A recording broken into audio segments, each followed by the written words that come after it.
నమస్కారం. మహిళా ఆరోగ్య దీపిక జీవనరేఖ కార్యక్రమానికి స్వాగతం.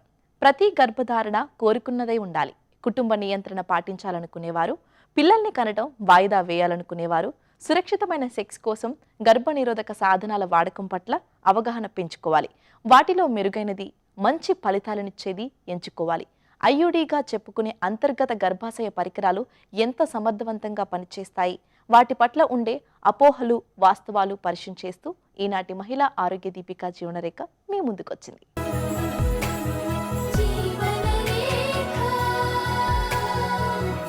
మహిళలు వాడగలిగే గర్భనిరోధక సాధనాలలో ముఖ్యమైనది గర్భనిరోధక మాత్రలు. ఇవి అండోత్సర్గ ప్రక్రియను ఆపి గర్భం రాకుండా ఆపుతాయి. కానీ వీటి వాడకం అనేక రకాల దుష్ప్రభావాలకు దారితీస్తుంది. ఇవి మహిళల హార్మోన్లను సైతం ప్రభావితం చేసి హార్మోన్ల అసమతుల్యానికి దారితీస్తాయి. మరో ఉత్తమ గర్భనిరోధక పద్ధతి గర్భనిరోధక ఇంజెక్షన్. అయితే అన్నిటికంటే సురక్షితమైన అంతర్గత గర్భాశయ పరికరాలు లేదా ఐయుడిల గురించి తెలుసుకుందాం.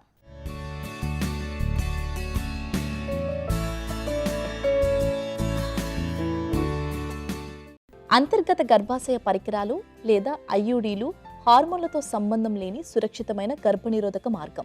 ఇది ప్రాథమికంగా ఒక టీ ఆకారపు పరికరంలా ఉంటుంది. ప్రత్యేకంగా శిక్షణ పొందిన డాక్టర్లు దీన్ని గర్భాశయంలోకి చొప్పిస్తారు. ఇది 5 నుండి 10 సంవత్సరాల వరకు గర్భాన్ని నిరోధించడంలో సహాయపడుతుంది. ఇది అత్యంత సమర్థవంతమైన గర్భనిరోధక సాధనమని చెప్పవచ్చు. అయితే ఈ పరికరం కూడా కొన్ని దుష్ప్రభావాలు చూపుతుంది.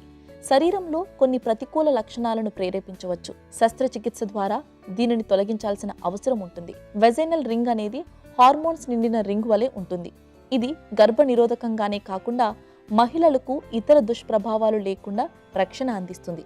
అందుబాటులో ఉన్న అన్ని పద్ధతుల్లోనూ అతి తక్కువ దుష్ప్రభావాలు, అత్యంత సమర్థవంతంగా పనిచేసేది ఐయుడి మాత్రమే. కనుక దీని గురించి యువతులు అవగాహన పెంచుకోవాల్సిన అవసరం ఉంది. దీని మీద ఉన్న అపోహలు తొలగిపోవాలంటే వాస్తవాలు తెలియాలి. ఐయుడి అన్న ఇంట్రాయూట్రైన్ డివైస్ అన్న ఇది one of the method of contraception.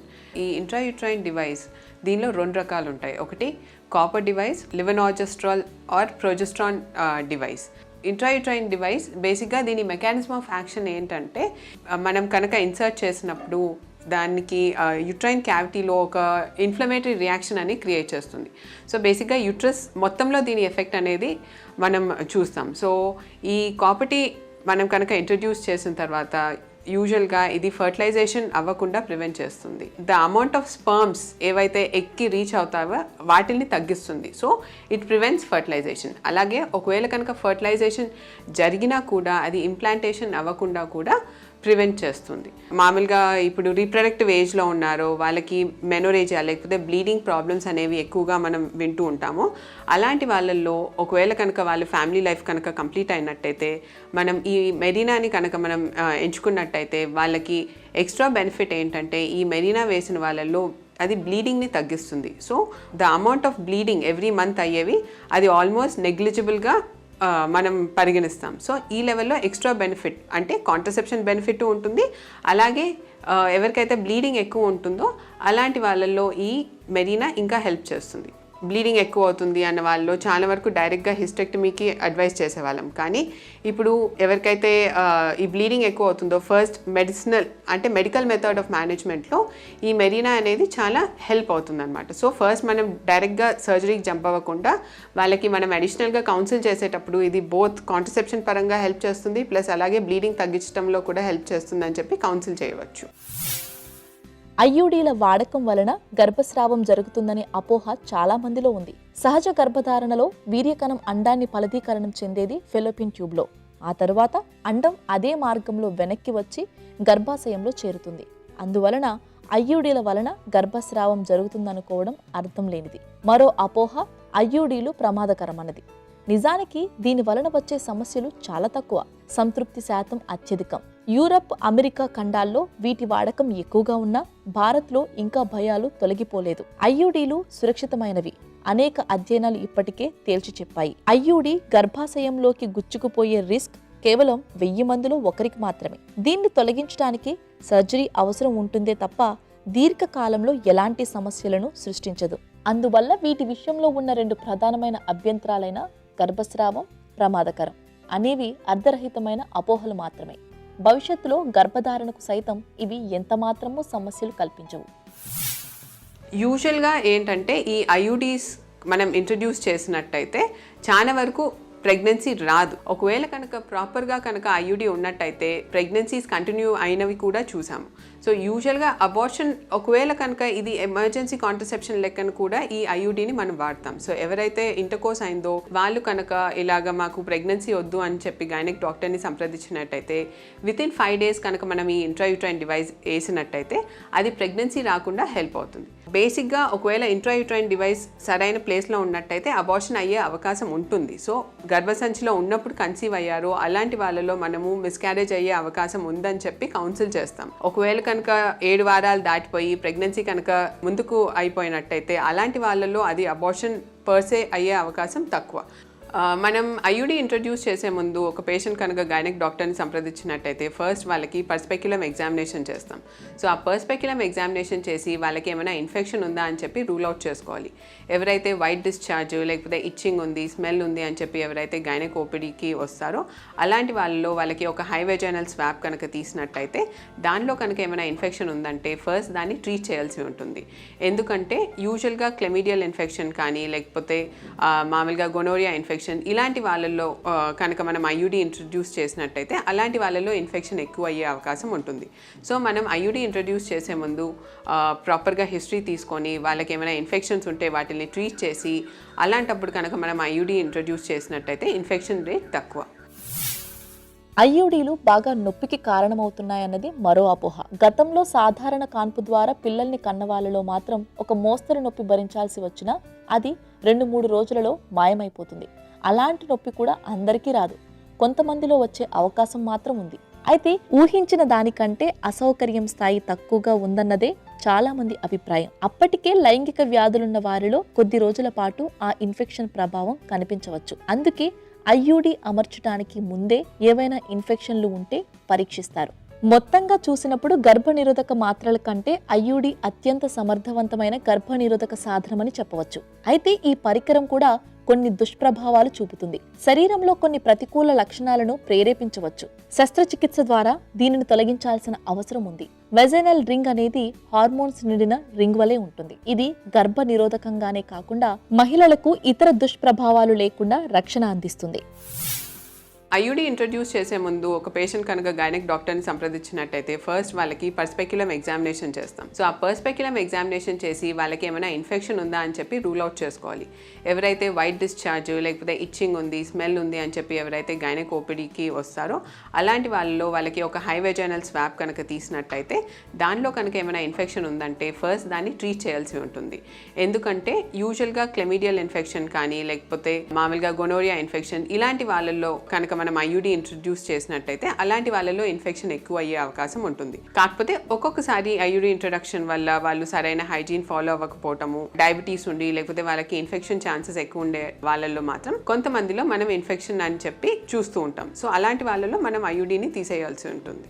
అలాగే మామూలుగా ఐయుడి ఇంట్రడ్యూస్ చేసేటప్పుడు కొంచెం డిస్కంఫర్ట్ అనేది ఉంటుంది. ఎందుకంటే మనం ఐయుడి ఇంట్రడ్యూస్ చేసేటప్పుడు సర్వైకల్ లిప్ని పట్టుకుంటాం. సో ఆ సర్వైకల్ లిప్లో నర్వ్ ఎండింగ్స్ ఎక్కువగా ఉంటాయి కాబట్టి యూజువల్గా ఆ సర్వైకల్ లిప్ని మనం పట్టుకున్నప్పుడే చాలా మందికి పెయిన్ అనేది ఎక్కువ ఉంటుంది. సో యూజువల్గా ఐయుడి ఇంట్రడ్యూస్ చేసే ముందు మనం వాళ్ళకి ఒకవేళ పెయిన్ కిల్లర్ కనుక ఇచ్చినట్టయితే కొంచెం వరకు ఈ నొప్పిని ప్రివెంట్ చేయగలుగుతాం.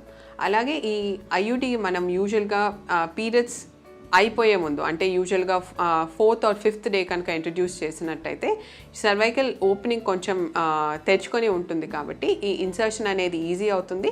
అలాంటప్పుడు యూజువల్గా వీళ్ళల్లో పెయిన్ అనేది తక్కువగా గమనిస్తూ ఉంటాం. సో వాళ్ళని ప్రాపర్గా కౌన్సిల్ చేయాలి, ఎందుకంటే వాళ్ళ మెంటల్ ప్రిపరేషన్ అనేది కూడా ఎంతో అవసరం. చాలా మందికి ఈ అబ్డామినల్ క్రాంప్స్ కానీ సింకోపల్ అటాక్స్ కానీ కొంతమందిలో మనం ఈ ఐయుడి ఇన్సర్షన్ అప్పుడు మనం గమనిస్తూ ఉంటాం. సో అందుకని వాళ్ళని ప్రాపర్గా కౌన్సిల్ చేసి ముందే కనుక పెయిన్ కిల్లర్ వాళ్ళని ఒక 1/2 hour ముందు వేసుకోమని చెప్పి, అలాగే యూజువల్గా పీరియడ్ అయిపోయిన 5th or 6th డే కనుక ఇంట్రడ్యూస్ చేసినట్టయితే కొంచెం వరకు ఈ నొప్పిని మనం ప్రివెంట్ చేసుకోవచ్చు.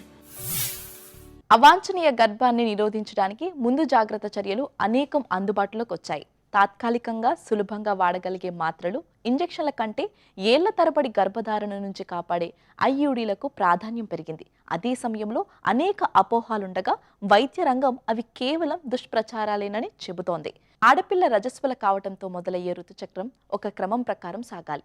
కానీ చాలా మందిలో అలా జరగకపోవచ్చు. మరీ ముఖ్యంగా 30% నుంచి 40% వరకు పిల్లలు పుట్టకపోవడానికి కారణం కూడా ఋతుచక్రంలో అవకతవకలే. క్రమం ప్రకారం ఋతుస్రావం జరగకపోవడం లేదా అసలు ఋతుస్రావమే జరగకపోవడం, అసాధారణ రక్తస్రావం కనబడుతుంటే దాని అర్థం అండాలు సరిగ్గా విడుదల కావటం లేదని. ఇలాంటి పరిస్థితిని మందుల ద్వారా సరిచేయడానికి వీలున్నప్పటికీ దీనికి దారితీసిన థైరాయిడ్ లాంటి కారణాలను విశ్లేషించి తగిన చికిత్స చేయించుకోవడం అవసరం.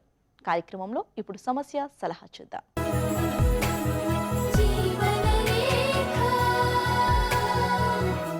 డాక్టర్ గారు, విద్య ఎలా అడుగుతున్నారు?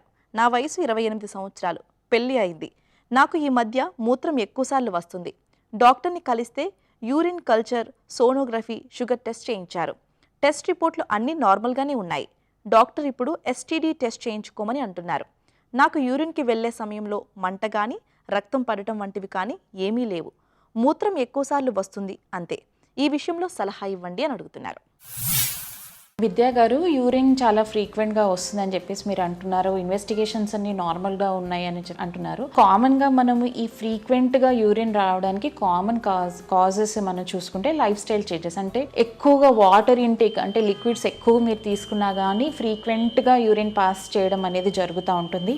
కొంతమందికి ఏంటంటే కాఫీ ఎక్కువ తాగడం వల్ల కూడా యూరిన్ ఫ్రీక్వెన్సీ అనేది చాలా ఎక్కువ అవుతూ ఉంటుంది. కొన్ని రకాల ఫుడ్స్లో, అంటే మనం తినే వాటిలో కూడా డైయూరిటిక్ ప్రాపర్టీస్ అనేవి ఉంటాయి. అంటే డైయూరిటిక్ ప్రాపర్టీస్ అంటే ఆ ఫుడ్ తీసుకోవడం వల్ల ఎక్కువసార్లు మనం యూరిన్ పాస్ చేయడం అనేది జరుగుతూ ఉంటుందండి. కొంతమందికి కొన్ని రకాల టాబ్లెట్స్ తీసుకోవడం వల్ల కూడా యూరిన్ ఎక్కువ ప్యాసేజ్ అనేది జరుగుతూ ఉంటుంది. మీరు అన్నట్టుగా మేడం, మీ డాక్టర్ చెప్పారు ఎస్టీడీ టెస్ట్ కూడా చేసుకోమని. ఎందుకంటే ఆ సెక్షువల్ ట్రాన్స్మిటెడ్ డిజీజెస్లో కూడా ఒక్కొక్కసారి యూరిన్ ఫ్రీక్వెన్సీ అనేది ఎక్కువగా ఉంటుంటుంది. అంటే మీరు ఆ ఏజ్ గ్రూప్లో లేరు, కానీ కొంతమంది ఎక్కువ ఏజ్ పోస్ట్ మెనోపాజల్ లేడీస్కి అలాంటి ఏజ్ గ్రూప్లో యురేత్రా నేరో అవ్వడం వల్ల, అంటే యూరిన్ పాస్ చేసే ప్లేస్ నేరో అవ్వడం వల్ల కూడా స్ట్రిక్చర్స్ ఏమైనా ఉన్నా కానీ యూరిన్ ఫ్రీక్వెన్సీ అనేది కామన్గా జరుగుతూ ఉంటుంది. మీరు ఆల్రెడీ చెప్పారు ఈ షుగర్ టెస్ట్ నార్మల్ ఉంది, అల్ట్రాసౌండ్ నార్మల్, యూరిన్ టెస్ట్ అన్నీ నార్మల్ ఉన్నాయని చెప్తున్నారు. సో మీరు ఈ లైఫ్ స్టైల్ చేంజెస్లో ఏమైనా చేంజెస్ చేస్తే ఫ్రీక్వెన్సీ అనేది తగ్గుతుందేమో అని చెప్పేసి నేను అనుకుంటున్నానండి. సో ఒకసారి అన్నీ ఎవాల్యుయేట్ చేసుకొని దాని తగ్గ మీ ట్రీట్మెంట్ తీసుకోవడం అనేది ఇంపార్టెంట్ అండి. డాక్టర్ గారు, మాధవి ఇలా అడుగుతున్నారు. నాకు 2.5 నెలల క్రితం సిజేరియన్ ఆపరేషన్ అయింది. ఆ తర్వాత నేను ట్యూబెక్టమీ కూడా చేయించుకున్నాను. ఇప్పుడు నేను నా బేబీకి పాలు పడుతున్నాను. అయితే నాకు ఇప్పటికీ బ్లీడింగ్ అవుతూనే ఉంది. డాక్టర్ని కలిస్తే బ్లీడింగ్ తగ్గడానికి టాబ్లెట్స్ ఇచ్చారు. టాబ్లెట్స్ వేసుకుంటే బ్లీడింగ్ ఆగిపోతుందా? బాలింత బ్లీడింగ్ తగ్గడానికి టాబ్లెట్స్ వాడవచ్చా? సలహా ఇవ్వండి అని అడుగుతున్నారు. మాధవి గారు, ఆల్రెడీ 2.5 months అయిందని చెప్తున్నారు. కామన్గా ఏంటంటే డెలివరీ అయిన తర్వాత 6 weeks, అంటే 6 వారాల వరకు బ్లీడింగ్ అనేది జరగడం అనేది చాలా కామన్ అండి. అంటే మనం దాన్ని లోకే అంటాం. సో లోపల నుంచి కొంచెం డిశ్చార్జ్ రావడం అనేది జరుగుతూ ఉంటుంది. కానీ మీరు ఆల్రెడీ 2.5 months నుంచి బ్లీడింగ్ ఆగట్లేదు, జరుగుతుంది అంటే డెఫినెట్గా ఎవాల్యుయేట్ చేసుకోవడం అనేది ఇంపార్టెంట్. అంటే థైరాయిడ్ ప్రాబ్లం ఉన్నా కానీ ఒక్కొక్కసారి మనకి బ్లీడింగ్ అనేది జరుగుతూ ఉంటుంది. కొంతమందిలో ఏంటంటే ట్యూబెక్టమీ అయిన తర్వాత కూడా ఈ రెగ్యులర్గా స్పాటింగ్ అవ్వడము కూడా మనం కామన్గా మనం చూస్తుంటామండి. సో ఒక బేసిక్ అల్ట్రాసౌండ్ స్కాన్ చేసుకోండి, థైరాయిడ్ టెస్ట్, ఒక బేసిక్ సిబిపి అనేది చేసుకొని మీ కాజ్ ఏంటో చూసుకొని దాని తగ్గ ట్రీట్మెంట్ తీసుకోవడం అనేది ఇంపార్టెంట్ అండి. చాలా మందికి ఇలాంటి కంప్లైంట్ ఉంటుంది. కొంతమందికి ఏంటంటే బ్రెస్ట్ ఫీడింగ్, పాలు ఎక్స్క్లూజివ్గా ఇవ్వకుండా, అంటే కొంచెం డబ్బా పాలు, తల్లి పాలు ఇచ్చినప్పుడు కూడా ఇలాంటి బ్లీడింగ్ ప్రాబ్లమ్స్ అనేవి మనం చూస్తుంటాము. సో ఇవన్నీ ఇన్వెస్టిగేషన్స్ చేసుకొని ప్రాపర్గా ఎవాల్యుయేట్ చేసుకొని ట్రీట్మెంట్ తీసుకోవడం అనేది చాలా ఇంపార్టెంట్ అండి. స్త్రీలు తమ జీవిత కాలంలో ఏదో ఒక ఋతుచక్ర సమస్యతో బాధపడుతూ ఉంటారు. వీటి వలన మానసిక ఆందోళన, నీరసం, ఏకాగ్రత కోల్పోవడం జరగవచ్చు. సాధారణంగా ఋతుచక్రంలో మార్పులు రజస్వల కావడంతో మొదలై గర్భధారణ, ప్రసవం, ఋతుచక్రం ఆగిపోయే సమయం వరకు కనిపిస్తాయి. వీటన్నిటికీ పెద్దగా ఎలాంటి వైద్యము అక్కర్లేదు. కానీ పీసీఓడి, థైరాయిడ్, ఫైబ్రాయిడ్స్ వంటి వాటికి చికిత్స తీసుకోవాలి. గర్భధారణ మీద ప్రభావం పడకుండా చూసుకోవాలి. డాక్టర్ గారు, వైశాలి ఇలా అడుగుతున్నారు. నా వయసు 23 సంవత్సరాలు. నేను ఇప్పుడు 19వ వారం గర్భంతో ఉన్నాను. అయితే ఇప్పుడు నా కడుపులో ఉన్న బిడ్డ బరువు 240 గ్రాములు ఉంది. నా బరువు 70 కిలోలు ఉంది. డెలివరీ సమయం వరకు 74 కిలోల బరువు మాత్రమే ఉండాలి అంటున్నారు. ఇప్పుడు నేను నా కడుపులో ఉన్న బిడ్డ కరెక్ట్ బరువుతోనే ఉన్నామా? సలహా ఇవ్వండి అని అడుగుతున్నారు. వైశాలి గారు, బిడ్డ ఫస్ట్ 5 నెలల్లో ఉన్నప్పుడు కాన్సన్ట్రేషన్ అంతా కూడా బిడ్డలో ఆర్గన్స్ ఫార్మేషన్ బట్టి ఉంటుంది. సో బేబీ పెరగటం అనేది మనకి 3rd ట్రైమిస్టర్లో ఎక్కువగా చూస్తూ ఉంటాము. సో జనరల్గా మీకు 28 వీక్స్ తర్వాత నుండి గ్రోత్ ఎక్కువగా ఉంటుంది. సో బేసిక్గా ఈ 5th మంత్ స్కాన్లో మనకి బిడ్డ స్ట్రక్చరల్గా ఆర్గన్స్ అన్నీ కరెక్ట్గా ఫామ్ అయ్యాయి. అండ్ మీకు ఆ బిడ్డ బరువు 240 గ్రామ్స్ అంటే ఈ టైంకి 19 వీక్స్కి 240 గ్రామ్స్ ఇస్ నార్మల్ అండి.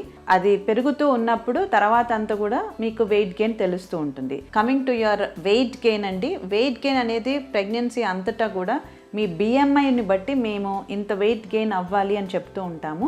మీరు మంచిగా హైట్ ఉండి 70 kgs ఉంటే as you can gain 8 to 10 kgs throughout pregnancy. So basically మీ ఒక్క వెయిట్ గెయిన్ కాకుండా బిడ్డ వెయిట్ చూస్తాము. అండ్ మీ షుగర్ ఎలా ఉంటుంది, మీ న్యూట్రిషనల్గా మీ హిమోగ్లోబిన్ మిగతావన్నీ ఎలా ఉన్నాయో చెక్ చేసి దాన్ని బట్టి డైటీషియన్ కౌన్సిలింగ్ ఇచ్చినప్పుడు ఏంటంటే మీరు వెయిట్ గెయిన్ కరెక్ట్గా అవ్వడానికి అవకాశం ఉంటుంది. ప్రెగ్నెన్సీలో ఏంటంటే బిడ్డ పెరుగుతూ ఉన్నప్పుడు ఒక్కొక్కసారి వాటర్ రిటెన్షన్ అవుతుంది. సో దానివల్ల కూడా వెయిట్ అనేది చాలా తేడాగా ఉంటుంది. ఉట్టి వెయిట్ని బట్టి మీ ట్రీట్మెంట్ డిపెండ్ అవ్వదండి. సో చాలా ఫ్యాక్టర్స్ని కన్సిడర్ చేసి మీరు ఇంత వెయిట్ గెయిన్ అవ్వాలి అవ్వకూడదు అని చెప్తూ ఉంటాం. ఒకవేళ మీరు అంతా బాగుండి మీ వెయిట్ గెయిన్ అవ్వకుండా బిడ్డ పెరుగుతోంది, మీ షుగరు హీమోగ్లోబిన్ అంతా కరెక్ట్గా ఉంది, బ్లడ్ ప్రెషర్ కరెక్ట్గా ఉంది అంటే మీరు వెయిట్ గెయిన్ అవ్వకపోయినా పెద్దగా ప్రాబ్లం ఉండదన్నమాట. డాక్టర్ గారు, స్వాతి ఇలా అడుగుతున్నారు. నా వయసు 26 సంవత్సరాలు. నాకు పాప పుట్టి 6 నెలలు అవుతోంది. ఇప్పుడు నేను 6 నెలల బాలింతను. ఈ సమయంలో నేను డాక్టర్ని కలిస్తే నాకు ఇంటర్నల్ స్కానింగ్ కానీ ఇంకా ఏమైనా టెస్టులు చేస్తారా? డెలివరీ అయిన 6 నెలల తర్వాత డాక్టర్లు ఏ విషయాలు అడిగి తెలుసుకుంటారు? తెలియచేయండి అని అడుగుతున్నారు. స్వాతి గారు, ఇప్పుడు మీరు 6 months బేబీ ఉందంటున్నారు, ఫీడ్ ఇస్తున్నారు అంటున్నారు. సో మీరు కన్సల్టేషన్కి వెళ్ళినప్పుడు తప్పకుండా మీరు ఏ ఎక్సర్సైజెస్ అన్నీ కూడా చేయొచ్చు. సో వాటి గురించి అడగండి. అండ్ బేసిక్గా కాంట్రసెప్షన్ అడ్వైస్ అంటాము. అంటే తొందరగా ప్రెగ్నెన్సీ రాకుండా ఏ మెథడ్స్ ఉంటాయి, దాంట్లో 3-4 రకాలు ఉంటాయన్నమాట. సో ఆ రకాలన్నీ మీకు ఎక్స్ప్లెయిన్ చేయించుకోండి. దానిని బట్టి మీకు ఏది సూటబుల్లో దానిని చూస్ చేసుకోవచ్చు. ఇది మీరు ప్రెగ్నెన్సీకి గ్యాప్ మినిమం 3 years ఉండాలండి. సో దట్ మీరు రికవర్ అవుతారు. అండ్ మీరు 26 years అంటున్నారు కాబట్టి మినిమంగా 3 years గ్యాప్ ఉంచుకుంటే ఏంటంటే బిడ్డకి మీకు ఇద్దరికి హెల్దీగా ప్రాబ్లం లేకుండా ఉంటుంది.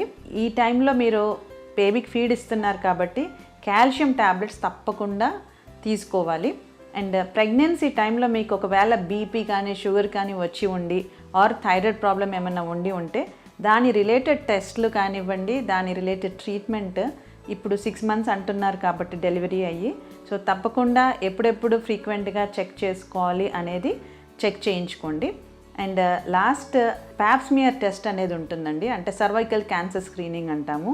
ఆ టెస్ట్ మీరు చేయించుకోలేదు ఇప్పటివరకు అంటే తప్పకుండా ఇప్పుడు చేయించుకొని, ఒకవేళ సర్వైకల్ క్యాన్సర్ వ్యాక్సిన్ మీకు ఇంతకుముందు ఇవ్వలేదు అంటే ఇప్పుడు సర్వైకల్ క్యాన్సర్ వ్యాక్సినేషన్కి ఆ డోసెస్ గురించి మీరు అడిగి తెలుసుకోండి. ఋతుచక్రం ప్రకారం క్రమం తప్పకుండా ఋతుస్రావం జరగటం అండాల విడుదల సాఫీగా జరుగుతున్నదనడానికి ఒక సంకేతం. అయితే రకరకాల కారణాల వలన ఋతుక్రమంలో ఒడిదుడుకులు ఏర్పడవచ్చు. అండాల విడుదల సక్రమంగా లేనప్పుడు మందుల ద్వారా ఋతుస్రావం సమస్యను సరిచేయడానికి డాక్టర్లు ప్రయత్నిస్తారు. వీలైనంత వరకు ఋతుస్రావపు ఒడిదుడుకుల ప్రభావాన్ని గర్భధారణ మీద లేకుండా చేస్తారు. కానీ అది సాధ్యం కానప్పుడు కృత్రిమ విధానాల వైపు దృష్టి పెడతారు. ఈ క్రమంలో స్థూలకాయం రాకుండా, ఒత్తిడికి లోను కాకుండా ఉండాల్సిన బాధ్యత స్త్రీల మీద ఉంటుంది. ఇది నేటి మహిళా ఆరోగ్య దీపిక జీవనరేఖ. మరో కార్యక్రమంలో మళ్ళీ కలుద్దాం. అంతవరకు సెలవు. నమస్తే. సందేహాలను మాకు పంపించవలసిన వాట్సాప్ నంబర్ 8790597766.